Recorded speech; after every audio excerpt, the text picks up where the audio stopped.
നോക്കൂ, ഇപ്പോൾ നമ്മുടെ ദൃശ്യങ്ങളിലും ആ ഭാഗത്ത് നിന്ന് കിട്ടിയ ഒരു ലോഹഭാഗമാണോ ആ ടഗ് ചെയ്ത് കൊണ്ടുവരുന്നത് എന്നുള്ളത് നമുക്ക് വ്യക്തമാകേണ്ടതുണ്ട്.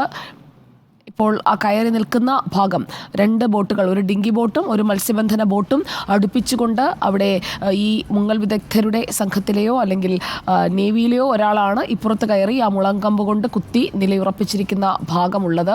അത് നേരത്തെ ഐഡൻറ്റിഫൈ ചെയ്ത കോണ്ടാക്റ്റ് ആണ്. അവിടെ എന്താണുള്ളത് എന്നത് അവർ വീണ്ടും പരിശോധിക്കുകയാണ് എന്ന് വേണം മനസ്സിലാക്കാൻ. തത്സമയ ദൃശ്യങ്ങളാണ് പ്രേക്ഷകർ കണ്ടുകൊണ്ടിരിക്കുന്നത്. ഇന്നത്തെ പരിശോധനയിൽ എന്തൊക്കെ കാര്യങ്ങളിൽ വ്യക്തത വന്നു, ഇനി നാളെയും ഇതേ രീതിയിലാണോ പരിശോധന, അടിയൊഴുക്ക് ഭേദിക്കാൻ കഴിയുന്നുണ്ടോ, കാന്തം ഘടിപ്പിച്ചുള്ള തെരച്ചിൽ, അങ്ങനെയുള്ള കാര്യങ്ങൾ അവർ അവിടെ പരിശോധിക്കുന്നുണ്ടോ എന്നതും വ്യക്തമാകേണ്ടതുണ്ട്. അവിടെ നിന്നുള്ള ദൃശ്യങ്ങൾ നമുക്കിപ്പോൾ കുറച്ചുകൂടി വ്യക്തമാകുന്നുണ്ട്. വെള്ളത്തിലിറങ്ങുന്നത് മൽപ്പയാണ് എന്ന് വേണം കരുതാൻ. അതെ, ഈശ്വർ മൽപ്പയാണ്. ഈശ്വർ മൽപ്പയാണ് ഇപ്പോഴും വെള്ളത്തിൽ തുടരുന്നത്. ആ സ്ട്രക്ചറിൻ്റെ പുറത്ത് തന്നെയാണ്, അവിടെ ആ നദിയിൽ രൂപപ്പെട്ട സ്ട്രക്ചറിലാണ് ഇപ്പോൾ നിൽക്കുന്നത്. അത് കല്ലും മണ്ണും മാത്രമാണോ അതോ ലോഹത്തിൻ്റെ ഭാഗമുണ്ടോ? അതിൽ നിൽക്കുകയാണ് മൽപ്പേ. നദിയിൽ ഉയർന്നു കിടക്കുന്ന ആ ഭാഗത്ത് നിൽക്കുകയാണ് മൽപ്പേ. അത് 110 മീറ്ററോളം കരയിൽ നിന്ന് അകലെയുള്ള ഭാഗമാണ്. അതെന്താണ് എന്നുള്ളത് മൽപ്പേ അത് കാലുകൾ കൊണ്ട് പരിശോധിക്കുകയാണ് എന്നതാണ് നമുക്ക് ദൃശ്യങ്ങളിൽ നിന്ന് മനസ്സിലാക്കാൻ കഴിയുന്നത്. ഗംഗാവലി നദിയിൽ 110 മീറ്റർ, കരയിൽ നിന്ന് 110 മീറ്റർ മാറിയുള്ള ഭാഗത്താണ് മൽപ്പേ ഇപ്പോൾ നിലയുറപ്പിച്ചിരിക്കുന്നത്. ഇപ്പോൾ കിട്ടിയ സിഗ്നലുകളിൽ ഏറ്റവും പ്രോബബിലിറ്റി കുറവ് പറഞ്ഞിരിക്കുന്നത്, ആദ്യത്തെ പ്രോബബിലിറ്റി കോണ്ടാക്ട് പോയിൻറ്റ് 4 ആണ്, രണ്ടാമത്തേത് കോണ്ടാക്ട് പോയിൻറ്റ് 3 ആണ്. അവിടെയാണ് ഇപ്പോൾ മൽപ്പേ നിൽക്കുന്നത് എന്നാണ് മനസ്സിലാക്കുന്നത്. അവിടെ അതെന്താണ് ആ സ്ട്രക്ചർ എന്നുള്ളത് പരിശോധിക്കുകയാണ് മൽപ്പേ എന്ന് വേണം കരുതാൻ. അതിന് പുറത്താണ് മൽപ്പേ ഇപ്പോൾ നിൽക്കുന്നത്. നേവിയുടെയും ഒപ്പം മൽപ്പയ്ക്കൊപ്പമുള്ള ടീമിൻ്റെയും ബോട്ടുകൾ അവിടെ ഇപ്പോൾ നങ്കൂരമിട്ടിരിക്കുകയാണ്. മൽപ്പയ്ക്ക് അടുത്ത് തന്നെ അവർ തുടരുന്നുണ്ട്. എന്താണ് അവിടെ മൽപ്പയെ കണ്ടെത്തുന്നത് എന്നതും വളരെ പ്രധാനപ്പെട്ടതാണ്. 4 സ്പോട്ടുകളിൽ നിന്നാണ് ലോഹഭാഗങ്ങളുടെ, ഈ മണ്ണിടിച്ചിലിൽ പെട്ടുപോയ ലോഹഭാഗങ്ങളുടെ സിഗ്നലുകൾ കിട്ടിയത്. തീരെ നദിയുടെ അടിത്തട്ടിലല്ല. മൽപ്പയെ നദിയിൽ തുടരുന്നത് നമുക്ക് കാണാം. നദിയിൽ തീരത്തുനിന്ന് 110 മീറ്ററോളം മാറിയുള്ള ഭാഗത്താണ് മൽപ്പെ ഇപ്പോൾ തെരയുന്നത്. ഈശ്വർ മൽപ്പെ, ഈ 47കാരൻ ഇത്രയും ദിവസം നമുക്ക് കണ്ടെത്താൻ കഴിയാതിരുന്നത് ഇന്ന് വ്യക്തമാക്കി തരുമോ എന്നതാണ് അറിയേണ്ടത്.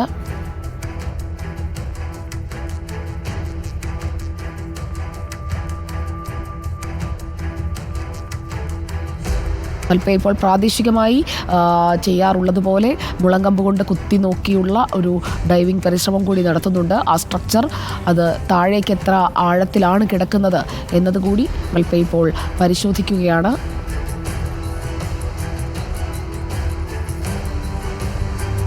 ഡൈവിംഗ് അല്ല, ആ വസ്തുവിൻ്റെ പുറത്താണ് ഇപ്പോൾ കണ്ടെത്തിയിരിക്കുന്ന, ആ വസ്തുവിൻ്റെ പുറത്താണ് മൽപ്പെ നിൽക്കുന്നത്. അത് അവിടെ മണ്ണാണോ അവിടെ ഖനമുള്ള വസ്തുവാണോ എന്ന് ഉറപ്പിക്കുകയാണ്. മൽപ്പെ ഇപ്പോൾ നിൽക്കുന്ന സ്പോട്ട് തീരത്തു നിന്ന് 110 മീറ്റർ അകലെയാണ്. നദിയിൽ ഗംഗാവാലി നദിയുടെ തിട്ടയോട് ചേർന്ന് ഉറച്ചു കിടക്കുന്ന ടാങ്കറിൻ്റെ ക്യാബിനാണോ അതോ ടവറാണോ അതോ സൈഡ് റെയിലിംഗ് ആണോ അതോ ഇനി അർജുൻ്റെ ട്രക്കാണോ, ഏതിലാണ് ഇപ്പോൾ മൽപ്പെ എത്തിയിരിക്കുന്നത് എന്നാണ് അറിയേണ്ടത്. ദൗത്യത്തിൽ നിന്ന് പിന്മാറാൻ മൽപ്പെ തയ്യാറായിട്ടില്ല. ഇപ്പോൾ സമയം 6:30 ആവുന്നു. വെളിച്ചം കുറഞ്ഞു വരികയാണ്. അവസാന മിനിറ്റുകളിൽ ശ്രമം തുടരുകയാണ്. ഖനമുള്ള വസ്തുവാണ് എന്ന ഒരു നിഗമനത്തിലേക്കാണോ മൽപ്പെ എത്തുന്നത് എന്നറിയണം. അവിടെ അടിഞ്ഞുകൂടിയിരിക്കുന്ന വസ്തുവിൻ്റെ പുറത്താണ് ഇപ്പോൾ മൽപ്പെ നിൽക്കുന്നത്. നദിയുടെ ഒത്ത നടുക്കു നിന്നുള്ള ദൃശ്യങ്ങളാണ്. 110 മീറ്റർ മാറിയുള്ള ഭാഗമാണിത്. സൂപ്പർഫൈസി ഇപ്പോൾ ആ ദൃശ്യങ്ങൾ വളരെ കൃത്യമായി പ്രേക്ഷകരിലേക്ക് എത്തിച്ചുകൊണ്ടിരിക്കുകയാണ്. ഗംഗാവാലി നദിയിൽ നിന്നുള്ള തത്സമയ ദൃശ്യങ്ങളാണ് പ്രേക്ഷകർ ഇപ്പോൾ കണ്ടുകൊണ്ടിരിക്കുന്നത്. മുളങ്കമ്പ് കൊണ്ട് നോക്കുകയാണ്. അത് എന്താണ് എന്നത് നമുക്ക് വ്യക്തമല്ല. അവിടെ 4 സാധ്യതകൾ, 4 ലോഹഭാഗങ്ങൾ ആ പുഴയുടെ അടിത്തട്ടിൽ കിടപ്പുണ്ട് എന്നാണ് എം ഇന്ദ്രബാലൻ നടത്തിയ ഐബോ ഡ്രോൺ പരിശോധനയിൽ കണ്ടെത്തിയത്. അത് ലോറിയുടെ ഭാഗമാണോ, ടാങ്കറിൻ്റെ ക്യാബിനാണോ? 3ാമത്തെ സാധ്യത ഒരു ടവറാണ്. 4ാമത്തേത് ഒരു ഭിത്തിയുടെ റെയിലിംഗ് പോലെയുള്ള ലോഹഭാഗമാണ്. ഇങ്ങനെ 4 സാധനങ്ങൾ അതിനടിയിലുണ്ട് എന്നാണ് മനസ്സിലായത്. അത് നമ്മൾ തിരയുന്ന ട്രക്കാണോ ഉറപ്പിക്കാറായിട്ടില്ല. നെഞ്ചിരിപ്പോടെ നമ്മളും അത് ഉറ്റുനോക്കുകയാണ്. നേവി സംഘവും ഒപ്പം SP-യും ഒക്കെ തുടരുന്നുണ്ട്. ഒക്കെ കരയിൽ ബ്രീഫിംഗ് കാത്തു നിൽക്കുകയാണെന്ന് വേണം മനസ്സിലാക്കാൻ. ഇവിടെ ആ പരിശോധന പൂർത്തിയായിട്ടില്ല. നോക്കൂ, ആ കിടക്കുന്ന വസ്തുവിൻ്റെ പുറത്താണിപ്പോൾ മൽപ്പെ നിൽക്കുന്നത്. ഈശ്വർ മൽപ്പെ നിൽക്കുന്ന ഭാഗം അത് ആ ഒരു സ്ട്രക്ചറാണ്. അതൊരു ട്രക്കാണോ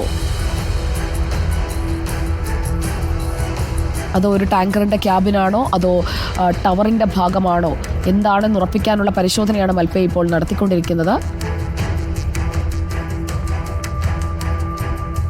അതിന് മുകളിൽ കൂടിയിരുന്ന മണ്ണെല്ലാം മാറ്റിക്കഴിഞ്ഞു. അപ്പോഴും മൽപ്പയ്ക്ക് നിൽക്കാൻ പറ്റുന്നത്ര താഴെയായി ഒരു വസ്തുവുണ്ട്.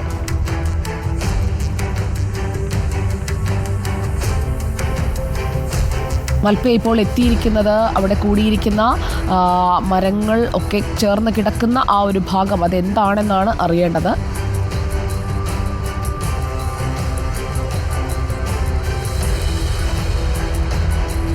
നോക്കൂ, ആ നദിയിൽ ആ കൂടിക്കിടക്കുന്ന വസ്തുവിലൂടെയാണ്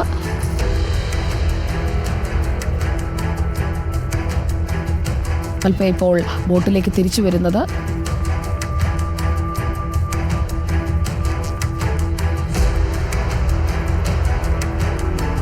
വീണ്ടും വെള്ളത്തിലേക്ക് ഇറങ്ങുകയാണ് മൽപ്പെ. ഗംഗാവാലിയിലൂടെ നീന്തുന്ന മൽപ്പയെ നമുക്ക് കാണാം.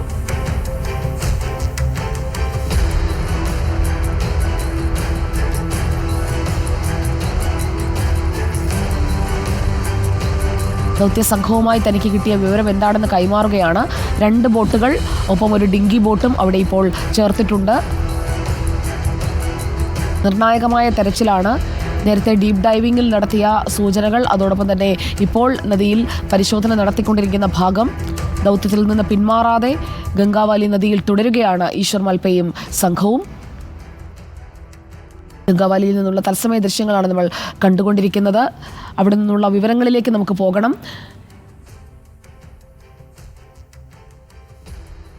മലയമ്മ ഇപ്പോൾ മിനിറ്റുകളായി ആ ഭാഗത്ത് തന്നെ തുടരുകയാണ്. അത് ഈ പരിശോധനയിൽ കണ്ടെത്തിയ ഏത് ഭാഗമാണ്? അവിടെ ഒരു സ്ട്രക്ചറിന് സമാനമായ എന്തോ കിടക്കുന്നുണ്ട്, അതിലാണ് ചവിട്ടി നിൽക്കുന്നത്.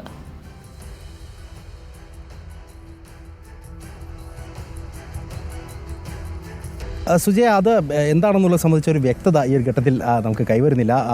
ഈ ദൃശ്യങ്ങൾ കാണാൻ സാധിക്കുന്നുണ്ട്.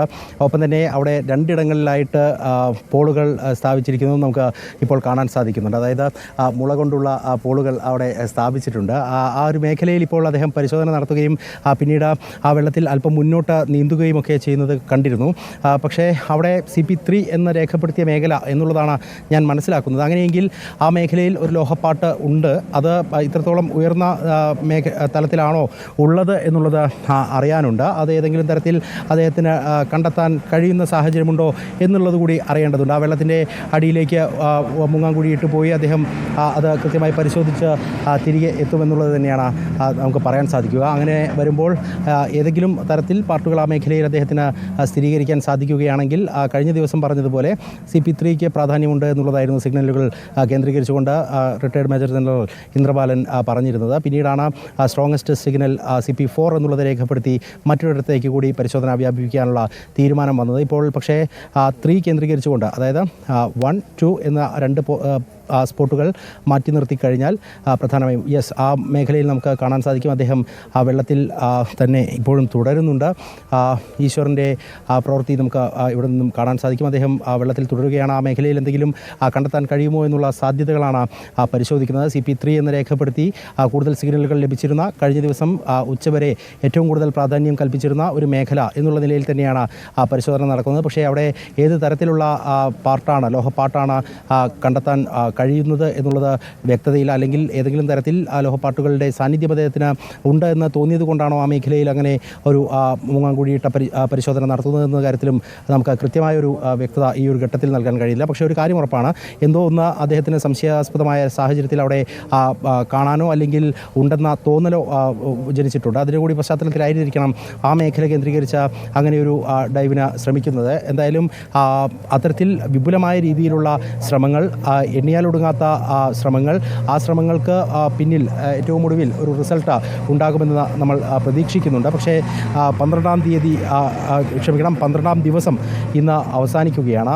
രാത്രിയോട് നമ്മൾ അടുക്കുകയാണ്. ഇരുട്ട് വീണു തുടങ്ങിയിട്ടുണ്ട്. ആ സമയത്തും നമ്മൾ പ്രതീക്ഷയുടെ ഭാരം പേറി ഇങ്ങനെ മുന്നോട്ട് പോവുക എന്നുള്ളതിനപ്പുറത്ത് മറ്റ് ആശാവഹമായ ഒന്നും തന്നെ കണ്ടെത്താൻ കഴിയുന്നില്ല എന്നുള്ളതാണ് ഏറ്റവും ദുഃഖകരമായ കാര്യം.